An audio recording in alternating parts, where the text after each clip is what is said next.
আমি কি তোমায় খুব বিরক্ত করছি বলে দিতে পারো তা আমায়? হয়তো আমার কোনো প্রয়োজন নেই, কেন লেগে থাকি একটা কোণায়। আমি কি তোমায় খুব বিরক্ত করছি বলে দিতে পারো তা আমায়? হয়তো আমার কোনো প্রয়োজন নেই, কেন লেগে থাকি একটা কোণায়।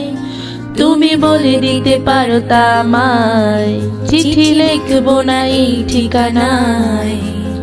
আমারও তো মন ভাঙে, চোখে জল আসে, আর অভিমান আমারও তো হয়, অভিমান আমারও তো হয়। যদি এই মুঠো ভরা শিউলি ফুল, যদি এই খুলে রাখা কানের দুল, লক্ষ্মীটি একেবারে ঘাড় নেড়ে সম্মতি দাও আমি যাই।